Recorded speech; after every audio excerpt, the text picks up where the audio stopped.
ငယ်ငယ်ကညာဘက်ကြီးလက်သေးညှက်ရင်အမေအိုတီတက်တယ်ဒါမှမဟုတ်ညာဘက်လက်သေးမညှက်ရဘူးကန်နှိမ့်တက်တယ်ဆိုပြီးလူကြီးတွေစူတာတားတာကိုသိကြုံဘူးမှာပါအဲ့ဒီချိန်တုန်းကတော့ကလေးတွေညာဘက်လက်သေးမညှက်မိအောင်ခြောက်လှမ်းတဲ့အယူအဆတစ်ခုလိုပဲအလွယ်တွေးခဲ့ကြတယ်မလားဒါပေမဲ့တကယ်ရှိပေရင်ပညာနဲ့လျှို့ဝှက်အယူအဆတွေအရတော့ဒါဟာတာမန်ခြောက်လှမ်းချက်တစ်ခုတည်းမဟုတ်ပါဘူးအထူးသဖြင့်ညာဘက်လက်သေးညှက်ချင်းရဲ့နောက်ွယ်မှာတင်းရဲ့စီးပွားရေးနဲ့ကန်ဆာတာကိုဇောက်ထိုးကျသွားစေနိုင်တဲ့ဘယ်သူမှထုတ်မပြောတဲ့တကယ်အမှန်တရားတွေရှိနေပါတယ်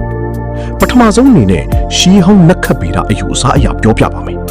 လူတွေရဲ့လက်သေးခြေသေးနဲ့စပင်တွေဟာခန္ဓာကိုယ်ရဲ့ကန်ဆာတာအတက်အကျနဲ့စွမ်းအင်တွေကိုထိန်းပေးတဲ့နေရာတွေဖြစ်ပါတယ်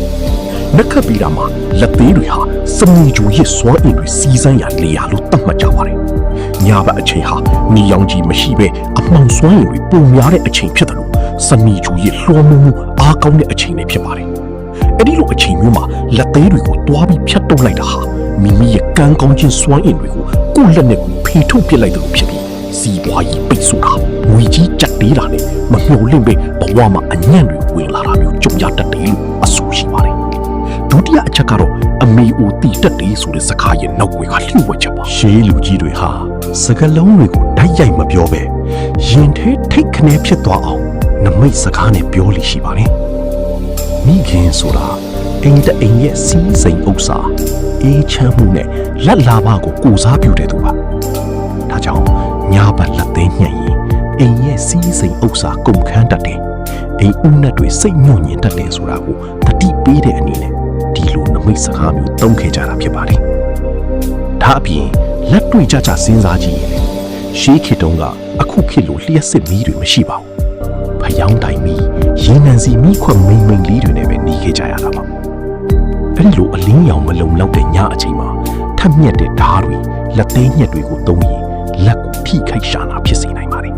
။အဲဒီခေတ်ကစီးဝါမပြေဆုံးတာကြောင့်လက်ပိုးဝင်ပြီးအသက်အန္တရာယ်အထိဖြစ်နိုင်လို့လူကြီးတွေကညံစီပြီးတားမြစ်ခဲ့ကြတာလည်းဖြစ်ပါတယ်။တင်ကိုညာဘက်လက်သေးညှက်မိလို့ကန်ညံ့တာမျိုးဒါမှမဟုတ်အစင်မပြေတာမျိုးတွေကြုံဖူးပါလားဒီလူရဲ့အတွေ့အကြုံတွေကိုလည်းကိုယ်မှန်မှရေးပြီးသွားခဲ့ပါဦးအခုလိုမျိုးစိတ်ဝင်စားစရာကန်ဆာတာနဲ့ရှီဟောင်းလျှို့ဝှက်အကြောင်းအရာတွေကိုအမြဲတမ်းသိချင်တယ်ဆိုရင်တော့ကျွန်တော်တို့ရဲ့ဓာမကြီးတီဗီ channel လေးကို like နဲ့ subscribe လုပ်ထားဖို့မမေ့ပါနဲ့ဗျအားလုံးပဲဘီးပရာကင်းဝီးပြီးကံပွင့်လက်ပွင့်ကြပါ